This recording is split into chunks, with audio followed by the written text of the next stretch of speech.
वैद्युत रसायन में हम आज नट समीकरण पढ़ने वाले हैं। नट समीकरण जो होता है आपके किसी भी आपके आपके अर्ध समीकरण होती हैं अर्ध सेल के इलेक्ट्रोड व्यूहों को ज्ञात करने के लिए बहुत ही ज़्यादा यूज़फुल रहती है। साथ ही साथ यहाँ पे हम बात कर लेते हैं थोड़ा सा पहले में जो कक्षा 11 में आपने देखा था गैल्वेनिक सेल के बारे में। गैल्वेनिक सेल में होता क्या था, दो इलेक्ट्रोड रहा करते थे और उस इलेक्ट्रोड को उसी के विलयन में यानी ZnSO4 के विलयन में इसे डुबाया गया होता था। तो उसमें क्या होता था कि जो इलेक्ट्रॉन यहाँ से जाया करते थे, इलेक्ट्रॉन जो होते थे यहाँ पे पहले तो यहाँ आएंगे, फिर उसके बाद आपके इसके थ्रू इसमें पहुँचते थे। तो जैसे कि इलेक्ट्रॉन आप जानते हैं कि जो इलेक्ट्रॉन एक स्थान से दूसरे स्थान अगर जाते हैं तो इसे ही क्या कहते हैं, हम विद्युत धारा का प्रवाह कहते हैं। तो फिलहाल इसमें हमें क्या करना है, सबसे पहले याद रख लेना है कि इस साइड में ये जो आपका इतना सारा है ये आपका एक अर्ध सेल की भांति कार्य करता है और ये एक अर्ध सेल की भांति ये कार्य करता है। इसमें एनोड और वहाँ पे कैथोड है, ठीक है।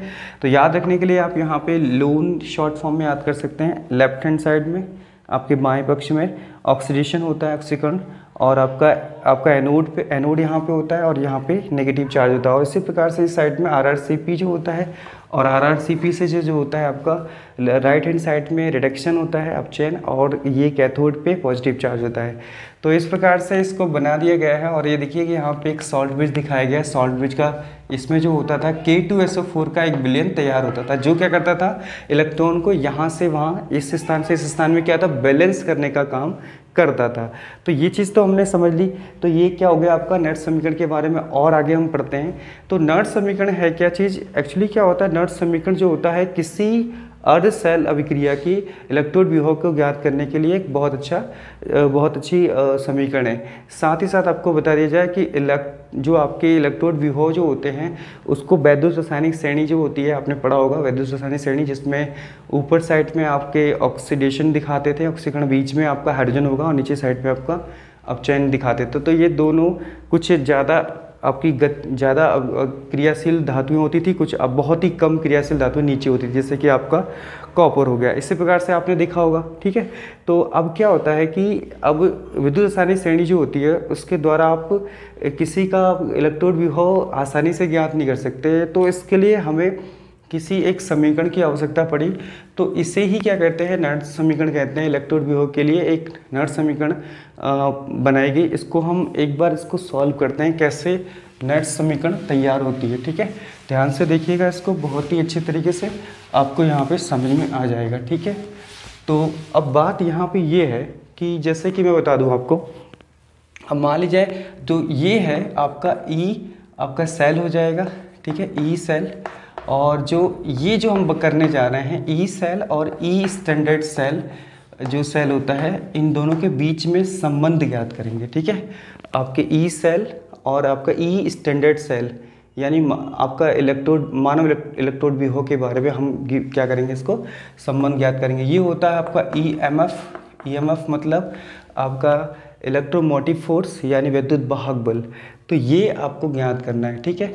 तो इस प्रकार से ये हो जाएगा। अब बात यह है कि इसे सॉल्व ऐसे हल करेंगे, आगे बढ़ते हैं थोड़ा सा, ठीक है। इस तरफ मैं आपको समझाता हूँ अच्छे से, आप ध्यान से देखिएगा इसमें। तो माना कोई गैल्वेनिक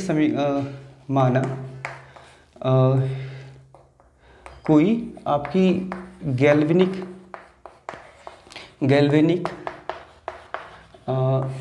आपकी जो आपका जो गैल्वेनिक समीकरण है, उत्क्रमणीय ले लेते हैं क्योंकि उत्क्रमणीय होगा, उत्क्रमणीय रासायनिक समीकरण इस प्रकार है। रासायनिक समीकरण इस प्रकार है, ठीक है, इस प्रकार है, ठीक है, इस प्रकार है। क्या चीज़ है, ज़रा ध्यान से देखिएगा इसमें कि जैसे ए जो है ये आपका उत्क्रमणीय अभिक्रिया दिखा रहा है, तो इसमें आपका P बना रहा है, ए आपका क्या बना रहा है, P बना रहा है, यानी प्रोडक्ट यानी उत्पाद बना रहा है। तो इस अभिक्रिया के लिए जो गैल्वेनिक जो मान होगा, इसका गैल्वेनिक समीकरण जो मान होगा इसका, तो वो क्या होगा, इस अभिक्रिया के लिए गिब्स मुक्त ऊर्जा। तो इस अभिक्रिया के लिए हम क्या करेंगे, इस अभिक्रिया के लिए गिब्स मुक्त ऊर्जा, ठीक है, गिब्स मुक्त ऊर्जा क्या होगी आपकी, गिब्स मुक्त ऊर्जा, जिसे हम कहेंगे आपका डेल्टा जी कहेंगे, ठीक है, डेल्टा जी कहेंगे। तो ये जो होता है आपका डेल्टा जी माइनस में होगा, बराबर होगा डेल्टा जी स्टैंडर्ड माइनस, ठीक है, माइनस हो जाएगा आपका इस तरीके से, माइनस हो जाएगा, ठीक है, आर टी हो जाएगा आपका एन एफ हो जाएगा, ठीक है, एल एन होगा, यहाँ एल एन लेंगे, और एक्टिव मास पी बट्टे आपका एक्टिव मास ए रहेगा। ज़रा ध्यान से देखना, इसको समझना ये है क्या चीज़, आपका गिब्स मुक्त ऊर्जा क्या है इसमें, ठीक है। गिब्स मुक्त ऊर्जा जो होती है आपका माइनस डेल्टा जी, और ये भी माइनस होगा, minus delta G standard minus आपका R T upon N F, L N हो जाएगा P upon active mass P बट्टे आपका एक्टिव मास ए, ये जो दे रखा है आपका, इसका दे रखा है, यानी ये प्री प्रोडक्ट, तो एल एन यहाँ पे हो जाएगा। इसको हम ये भी लिख सकते थे, के भी लिख सकते थे यहाँ पे, जैसे कि मैं आपको बता दूँ, माइनस डेल्टा जी बराबर हो जाएगा minus delta G standard minus आपका आर टी हो जाएगा आपका बट्टे एन एफ हो जाएगा, ठीक है, एन एफ हो जाएगा, लॉग नहीं सॉरी एल एन है वो, अभी ई बेस पे है, ठीक है, अभी 10 बेस पे करेंगे तो हम बदलेंगे इसको, यहाँ पे के हो जाता है, तो ऐसा भी लिख सकते हैं या ये भी लिख सकते हैं, दोनों एक ही चीज़ है। यानी आपका ये क्या चीज़ है, आपका किसी अर्धविक्रिया की जो है आपका साम स्थिरांक है, ठीक है, अर्धविक्रिया का साम स्थिरांक है, ठीक, तो ये चीज़ हो गया। और एक बात ध्यान रखिएगा, जब आपका जनरली क्या होता है कि गिब्स मुक्त ऊर्जा जो होती है उसका जो, जब किसी रासायनिक समीकरण में, रासायनिक इलेक्ट्रिक केमिकल अभिक्रिया में जो होता है, उसमें आपका ये जो मान होता है, जो डेल्टा जी का मान होता है, वो डब्ल्यू मैक्सिमम के बराबर होता है, यानी कि अधिकतम कार्य के बराबर होता है। जैसे मैं बता दूं, आपका डब्ल्यू मैक्सिमम जो होता है वो आपका माइनस एन एफ हो जाता है, ठीक है, एन एफ ई होता है, ठीक है, एन एफ ई होता है। तो हम जानते हैं कि जब क्या होता है, जनरली डेल्टा जी जब कम होता है, डिक्रीज, देखो मैं बात समझाता हूँ उसको ध्यान से, जब डेल्टा जी का मान कम होता है तब क्या होता है, तब उसमें अधिकतम कार्य पाया जाता है, ठीक है, अधिकतम कार्य पाया जाता है, और अधिकतम कार्य बराबर होता है माइनस एन एफ ई, ठीक है। यहाँ पे n क्या है, इलेक्ट्रॉनों की संख्या है, ठीक है, जो उस अभिक्रिया में प्रयुक्त इलेक्ट्रॉनों की संख्या है, ये फ्राइडे नियतांक है, और ये आपका है विद्युत वाहक बल, जिसे हम ई सेल भी लिख सकते हैं, ई सेल लिख सकते हैं, ये हो जाता है। बात समझ आ गई आपको सभी को, ठीक है, तो ये हो गया। अच्छा, तो हम ये कह सकते हैं कि डेल्टा जी भी बराबर होगा minus N F E cell के, बिल्कुल सही कहा ना। अब मान लीजिए, देखिए अब क्या होता है कि कोई भी निश्चित ताप पे लगा लेंगे तो इसको डेल्टा जी स्टैंडर्ड कहते हैं, ठीक है, डेल्टा जी स्टैंडर्ड कहते हैं जब ताप लेते हैं तब यहाँ पे तो ये स्थिरांक है, ये सब ये स्थिरांक है, पर ये स्थिरांक नहीं है, ई स्टैंडर्ड सेल कहेंगे, ठीक है। बात समझ में आ गई आपको, ये स्टैंडर्ड सेल हो जाता है, ठीक है, तो बात समझ में आ गई होगी। तो ये चीज़ को मैं क्या कर सकता हूँ, यहाँ रख सकते हैं, यहाँ वाले भी जो मान है इसमें रख देंगे, क्योंकि ये माइनस माइनस के तो प्लस हो जाएंगे, तो डेल्टा जी, तो अतः क्या हो जाएगा आपका, डेल्टा जी बराबर हो जाएगा आपका ओके, ठीक है, डेल्टा जी, सॉरी इसके मान को रखेंगे, सॉरी इसका मान के रखेंगे, तो यहाँ पे एन एफ ई हो जाएगा, तो इस साइड में माइनस प्लस हो जाएगा, और इस साइड में भी N F E standard cell हो जाएगा, ठीक है, ये हो जाएगा। और यहाँ पे माइनस का साइन ये तो बना रहेगा, आपका क्या हो जाएगा, आर टी, ठीक है, आर टी हो जाएगा, okay, R T upon N F, ठीक है, और यहाँ पे आपका एल एन हो जाएगा, तो ये हो जाएगा आपका एक्टिव मास पी आप ले सकते हो, या एक्टिव मास ए ले सकते हो, या ओनली के लिख सकते हो। एक्चुअली यहाँ पे ध्यान रखिएगा, ये यहाँ पे नहीं होता है, सॉरी मिस्टेक हो गया, यहाँ पे नहीं होता है एन एफ, ठीक है, एन एफ नहीं होता है, ऐसे ही समीकरण होती है, ठीक है। तो ये समीकरण हो गई, इस समीकरण को हमने एक मान लिया, ठीक है, एक समीकरण बन गई। अब क्या होता है, ये समीकरण जो है, समीकरण एक में एन एफ से भाग देने पर, ठीक है।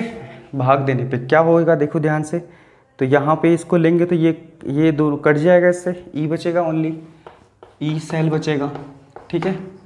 ओके, तो इसके बाद यहाँ पे क्या बचेगा आपका, ये आपका यहाँ पे बचेगा ई स्टैंडर्ड सेल बचेगा, ठीक है, बिल्कुल समझ आ रहा होगा, ठीक है। और यहाँ पे क्या होगा, ये जो होगा एक्चुअली यहाँ पे नहीं होगा, सॉरी, तो अभी तो यहाँ पे आपका नहीं होगा, ठीक है, यहाँ पे नहीं होगा, यहाँ पे भाग देंगे तो आर टी अपॉन आपका एन एफ हो जाएगा, सॉरी यहाँ पे बाय मिस्टेक मैंने ध्यान नहीं दिया था उसको, आर टी हो जाएगा, एन एफ बाद में, क्योंकि भाग दिया गया है तो इसके भाग में तो ये कट तो सकता नहीं, इसमें कोई था नहीं, ठीक है, यहाँ पे कुछ था नहीं तो नहीं कटेगा, ठीक है। और ये हो जाएगा एल एन, आप इसे के भी लिख सकते हैं, मैं बार बार इससे कह रहा हूँ कि के भी लिख सकते हैं, एल एन के लिख सकते हैं, के आपका क्या है, अर्धक्रिया स्थिरांक है, ठीक है, इस तरीके से हो जाता है। अगर यदि की बात की जाए, यदि यहाँ पे कुछ हम चीज़ें ले लेते हैं, जैसे कि आपको टी बराबर लेते हैं, ताप 298 केल्विन लेते हैं, तो ये 25 डिग्री सेल्सियस होता है, ध्यान रखिएगा, ये रूम टेम्परेचर है, जो रूम टेम्परेचर होता है उसका है ये, ठीक है। तो यहाँ पे आर का मान जो आपका गैस स्थिरांक होता है 8 आपका 1.02 या ऐसे कुछ होता है, 1 2 3 3 इस तरीके से होता है, ठीक है, इसमें इस तरीके का मान होता है इसमें, ठीक है। तो इसमें अब इसका मान जो है इसमें रख देंगे, ठीक है, 8, हाँ, तो इसका होता है 314, सॉरी ये हो गया 314 आर का मान, ठीक है। अब बात आती है, ये हो गया, ठीक है, इतना हो गया, टी का मान भी हो गया, एन का मान नहीं होता मगर एफ का तो मान होता है आपका 95,600 होता है आई थिंक, ठीक है, 95,600 होता है इसका मान आपका, ठीक है, 95 नहीं सॉरी 96,500 होता है, ये होता है फ्राइडे स्थिरांक, फ्राइडे स्थिरांक आपने फ्राइडे के नियम में पढ़ा होगा, ठीक है। तो ये हो गया, ठीक है, बात समझ आ गई। और हाँ, एलन की बात करते हैं, एलन को हम 10 बेस पे लेंगे, 2.303 से आपका गुणा करेंगे तो लॉग ई आ जाएगा, ठीक है, इतनी बात समझ आ गई। इसको हम क्या करेंगे, इस समीकरण में रख देंगे, अच्छा इसको समीकरण को हमने रख दिया ई सेल, ठीक है, ई स्टैंडर्ड सेल। तो यहाँ पे क्या हो जाएगा आपका, ये जो मान होगा यहाँ पे आपका इसका मान रख देंगे, तो एक्चुअली क्या है, सब मान रखेंगे, गुणा वुणा करेंगे तो इसका मान आता है 0.059 आता है, बट्टे आपका एन होगा, और यहाँ पे आपका लॉग आपके यहाँ पे के लिख सकते हैं, ठीक है, ये आता है इस तरीके से मान, ठीक है, इतना आपका मान आता है। ये भी एक समीकरण है, ठीक है, वैसे ये भी एक समीकरण है, आपके नष्ट समीकरण ये भी दे रखिए, ये भी समीकरण नष्ट है। तो अगर ऐसा भी आता है कि मान लें ई सेल बराबर जो होता है ई स्टैंडर्ड सेल आता है, तो इसमें क्या होता है कि ये 0.059 बट्टे एन, तो कभी कभार यहाँ पे आप कैथोड भी लिखा आ जाता है, कैथोड बट्टे एनोड, ये भी हो सकता है, ये भी लिखा आता है, और कभी कभार ऐसा भी आ सकता है, ये भी एक सूत्र है, ठीक है। तो ये आपका हो जाएगा ई सेल, ठीक है, तो ये आपका हो जाएगा इसमें ई स्टैंडर्ड सेल, इसमें इस तरीके से भी लिख सकते हैं 0.059 बट्टे एन, जो है यहाँ पे आपका यहाँ पे ऑक्सीकृत हो जा सकता है, ऑक्सीकरण हो जाएगा, और नीचे क्या हो जाएगा आपका अपचयन हो जाएगा, इस तरीके से ये भी हो सकता है। तो ये आपकी नर्स समीकरण हो जाती है।